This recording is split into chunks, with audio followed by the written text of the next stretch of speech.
Straight to the point. Kining balikan ta mahigala. Kining press conference ni Auntie Claire. Okay man nga iyang gitubag after 4 months. Pagkalaay kayo. Nya after 4 months kay March 8 man ni nahitabo ang pagkamatay ni Juan Paulo Tantuco. Unya after 4 months kapin mo pa'y pagtingog nila ani kay daghanay ni demand. Nasulti naman ng Sara, Vice President Sara Duterte gani. Nasulti na demand na mahigala si Senator Amy Marcos. So natural ang mga tao, nagpaabot ba ang kahilom sa Malacañang mga higala, makabungog na kahilom ang tao, di Malacañang magduda yun. Straight to the point. Magduda yun. Nya kining iyang gipahigayon nga press conference, medyo, ako mo evaluate, parang kang pag-istorya, ako mo evaluate ha, medyo, dili kayo sa hugot, inday kin. Parang kang pag-istorya ha, mura ba tawag na gitago-taguan nga, dili hugot. Kayo unsa man kung atong i-summarize ang iyang gisulti ha, iyang gilimod. Ako ipabati ninyo, but ug atong i-summarize iyang mga higalang sulti private person, ana, pamulitika, human iyang gisulti megala nga kini dili entourage, sakop sa entourage. Dili lahi kuno nga hotel.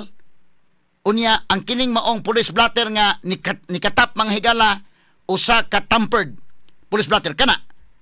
So tagsaon na to nag-discuss ha. Malamay ka nga medyo hungaw nga pagka kuan ba? Or mo siguro nadugay sila mahigala og nalangan sila mahigala og explain ani medyo nangita pag pamaagi na sa man nag-meeting pataw saon ta man nga pagpasabot ani nga kana bang dili pud kay halata.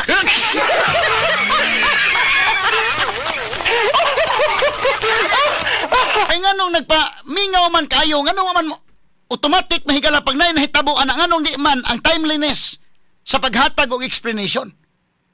Ug wa kay gitago-tago ngano man. The more man god nga kinahanglan kag transparency, labi na inaning hitabua mga kaigsunan, usa ka Pinoy ang namatay, dili pagid ordinaryo nga Pilipino ang namatay. Unya kining namatay nga Pilipino bisa pag mayon, di man sakop sa entourage, dili man katagsaon ta nag-explain ha. Pero imagine kag namatay na day kanang imong gikasayaw-sayaw pa pagkagabi eh. Kanang imong gikakaon pa gika nagdungan mo pangaon namatay. Unya wa lang kay hisgot bisa gamay, ha? Straight to the point. Ano mga tao may okay ka lang?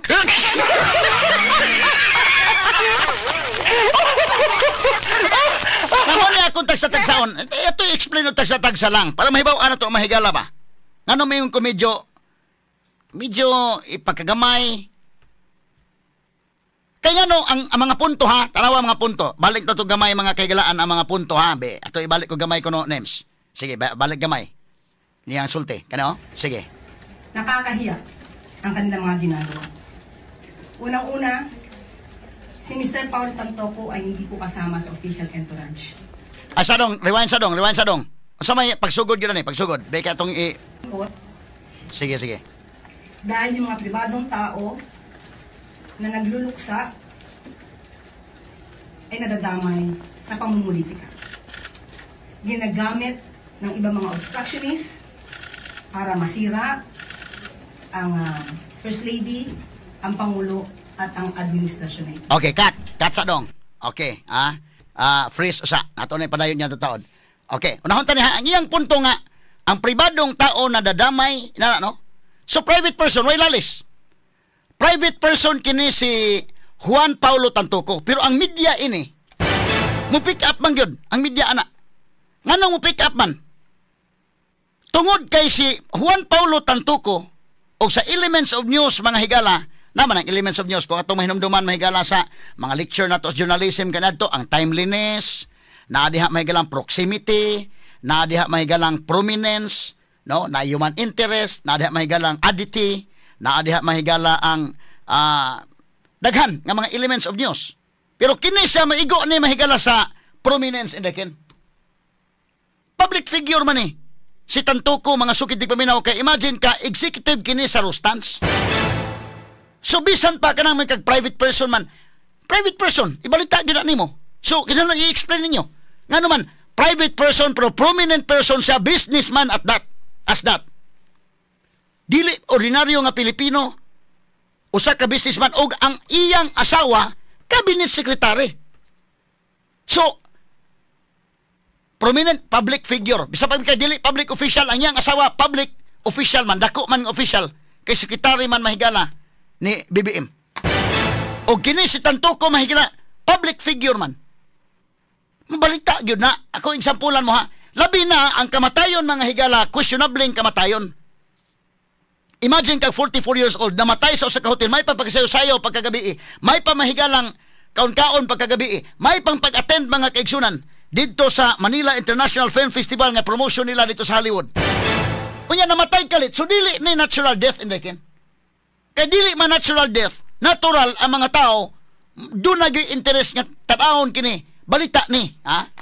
Straight to the point. Prangka-prangka pag-istorya may gala o media ka, balita gini man day. Labi na dito ka kay dinhi pa ni sa Cebu gipadadaan ko ning Pulaw ro dito. Ato apol. Ako lang ning agi katawa ha. Di gani padadaan to dito kuan. Natural kana unay namatay kuno sa kana nga hotel. Unsa may namatay? Private person naman pero negosyante man. Ba naman ni kuan ang namatay? Sekretary ni Bibi Maha. Dili ba na alarming? Kung media ka mga higalang tinuod kang media nga dili hinaon ka makatingog anang kalakiha, ikaw may ma-question. Prangkang pagka-istorya ha? Ikaw may mapangutan ng publiko, ngano man mo katingog? Ngano na blackout man? Nga doon na may elements of news ini, ang kanang iyang prominence mga higala, usa sa mga elements of news, kuhaon yun di mo na. So dili maingon nga kung tanaw ha, bisan pa gani og natural death, ang mamatyan mahigala sa usa ka private person nga prominent person. Ibalita magana example na ko ha. Pagkamatay ni Beatrice Villa Zubel de Ayala. Namatay siya natural death. Ang asawa ni Jaime Zubel de Ayala. Namatay last year. Nganong gibalita man nato? Nganong gibalita man sa tanang media outlets? Nga namatay siya man ning katiguangon day. At age of 88 years old, namatay siya. Ha?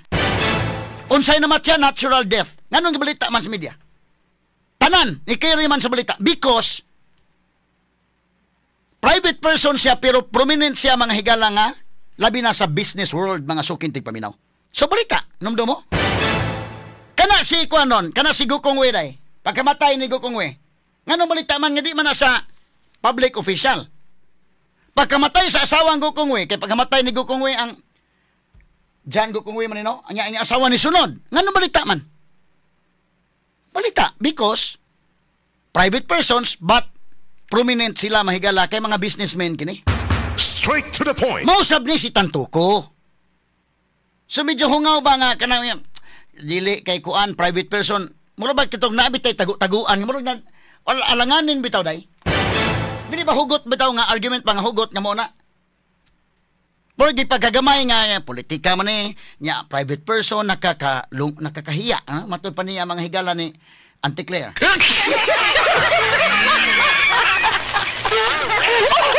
Ato lang agi katawa ha.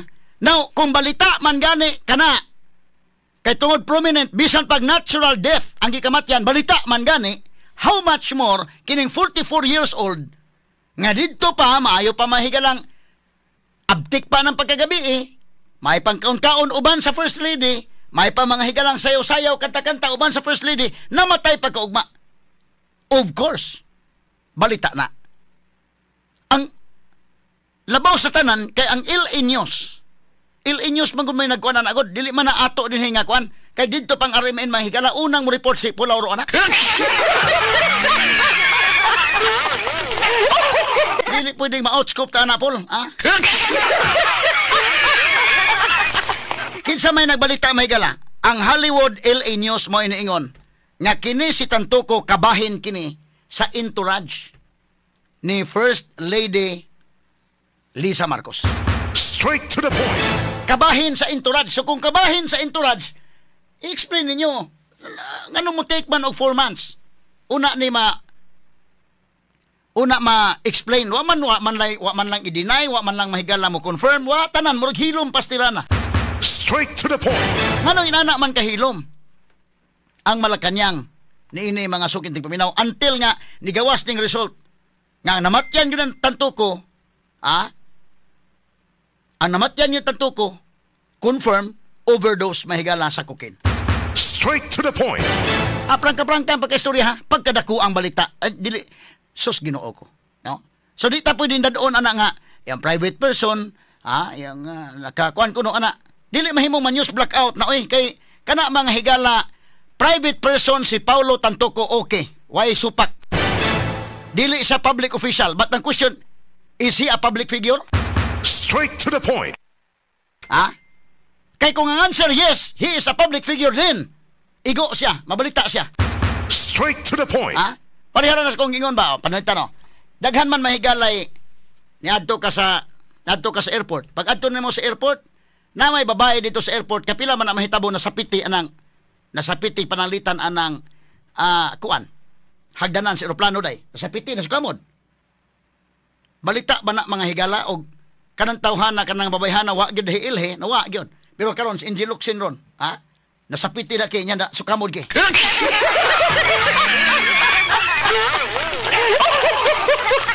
Private person sad pero anong balita man tungod sa pagkailado ni Angel Locsin. Straight to the point. So ang elements of news makuha nimo muna kung media prangkang pagkaistorya balita gyud siya.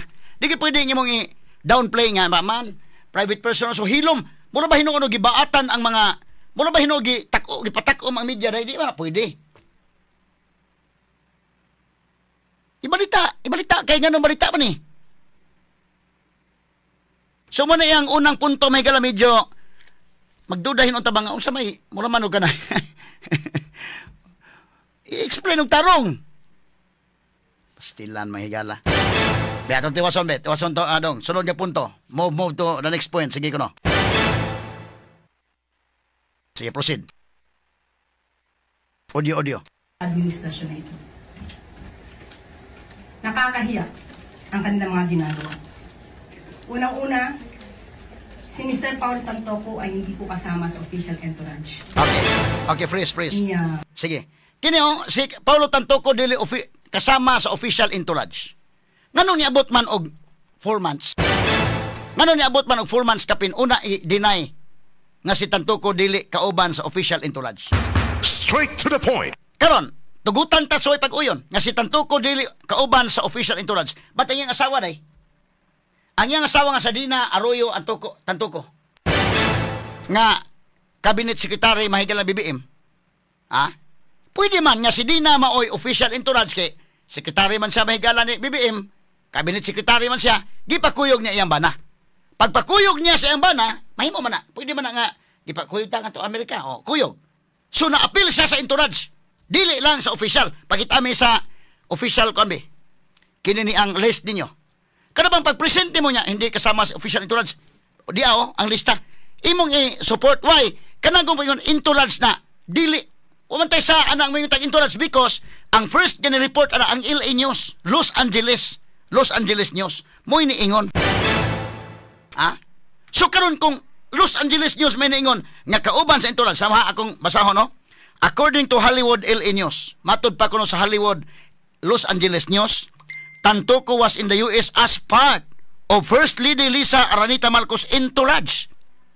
Isip kabahin sa entourage. So kung munigar ka, nga dili kabahin sa entourage, present evidence. Di lista Pakita mo na yung lista sa entourage. Ano di ba ni pakita? Pwede man tugutan na ito, magkutob man ito, magbana-bana hino na yung kalakiha. Nakuha ni mo kung punto, day? Ang news, dili na Pilipinas nga news sa LA News. Niingon nga kauban sa entourage. So, og imong isupak na how to controvert that report, mo present kay imong ebidensya dili na sa sakop sa entourage. Ang sakop sa entourage mo ning mosunod. I-present nimo mo ni ang sakop sa entourage sa mang lista be. Pakitami sa lista sa sakop sa entourage. Straight to the point. Kinsa may official entourage. So kini ang iyang asawa mo ay official entourage, ibutang ta lang presumably because ang iyang asawa cabinet secretary man. So official entourage. So ang bana gipakuyog lang, pwede. Pero imagine kag imo nang limod na ron. May pagsayaw-sayaw pagkagabi, man tong sayaw-sayaw na dumbe. Asa man tong sayaw-sayaw, kanta-kanta na. Kauban mo pangaon pagkagabi ang Last Supper, kauban mo. Kani. Si Lisa Marcos, tapad niya si Tantoco sa panihapon. Tapad niya At ha, tapad niya. Freeze dong. Explain na to ha. Kana ganing pagpangaon nga tapad pag yun mo dahil sa psychology anak na buhay kay Mikey. Ako di ko graduate psychology na subject lang ako. Pero kay bawo ko na may gala. Ultimo ang proximity manghigala sa inyong pagtapad. Di magkakaibisa pag mangaon na imong boss dahil na imong mangaon pala tagamay anak. Pero paduol ka samba di na nga dili na ko nimo. Ug kana pong nikaon si Lisa nga di paduol ka. Di magkabikigduol gyud kay bisag dako nga crowd karon. Kisa may naas imong table, kadto gito imong istorya diha, ha? Straight to the point. Sige, nindot pa ang i-discuss pero insinya sa cases pinya nga time naman kuno di ay, ha? Straight to the point. Daghan nga tanggong itong commercials. Ugma na to ni tiwason lang, ha? Tagsaon ta ni ha, tagsaon ta ni. Kaya ug ako'y mo evaluate ini medyo hungaw. Hungaw nga kwan. Pita hungawa. Ug imo ming patuhon nga private person man god. Ayaw kay ang subjects journalism, ang mga media nga tinuod nga nakabati nako karon kahibaw sila unsay elements of news. Straight to the point. Busa ma-report yun di pwedeng dili report. Simbakog dili nahitabo ni sa Cebu. Simbakog dili nahitabo sa Cebu ni, i-report yun ni sa media sa Cebu. O doon ay namatay ani nga hotel, kisa may namatay businessman man sikon man. Of course. Padadaan ko do ka reporter dito labi na inay bana man ni ko ani namatay. Sus Ginoo ko. Ha? Doon ay announcement si Kwan, Mayor. Sige. Kaya doon ako noy. Ato sa ipa-announce si Mayor Archibald. Kaya doon ay tawag diri ato mahigala nga Kwan. Kaya labot ni sa Kwan siguro. Suspension sa klase. Sige, atong ipa-kwan sa si Mayor Archibald. Ugma ta magtiwas ining atong i-discuss ko ni. Ang ato lang time daghamatag mga report ko. Mukalit na ni mga report so kabot. Ato masang unahon kay Kwan masad. Importante man. Samay ninya po mahigalay na sudlang sa utang espiritu. Tama nang malangan-langan tayo. Pero okay lang. Ula-ulahin naman kong discuss ani. Pero ako ning chap-chapon ang discuss na ko. Muna akong kalainan lang sa gamay. Kaya ba naman muna, nakabati naman mo ang tanan. Pero naman ko akong pamaagi sad. Lahi po ni akong opinion. So, ato ning tiwasan. Wala akong mahigala bida. O sa Cebu na mahitabo, dakong problema sa station sa radio. Di mo kapada ako mo padagyo kong reporter na. Prangkang pagka-istorya ha. Umingon na namatay dito kuno sa waterfront or Shangri-La ba ni asa dapit? Of course. Labi na ka na businessman may namatay ha. Bana ni kuan ang namatay. Cabinet Secretary sus kadako ang balita, my God. Straight to the point. Ayaw niya private person ipagamay bidan istorya ha. Muna magkaingon ka bang una mag hungaw kayo.